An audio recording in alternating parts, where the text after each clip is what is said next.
Various techniques are used in biology such as staining, micro-dissection, tissue culture, chromatography, electrophoresis, and spectrometry. Most biological substances are transparent. In order to visualize them, various stains are added. When only single stain is added, is it called single staining. When two stains are added, it is called double staining.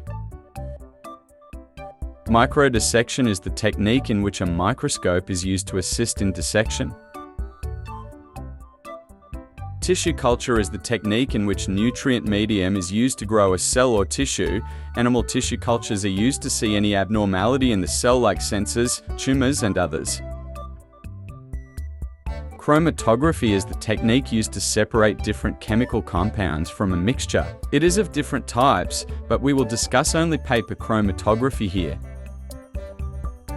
Paper chromatography involves two phases: stationary phase and mobile phase. Stationary phase refers to cellulose filter paper and mobile phase refers to solvent. When the solvent travels over the paper, the mixture sample begins to separate as dots at different places. The paper on which chromatography is performed is called chromatogram. Electrophoresis is the technique used to separate fragments of charge-bearing polymer molecule according to their size, shape, molecular weight, and surface charge. Examples of charge-bearing molecule include DNA, RNA, and proteins.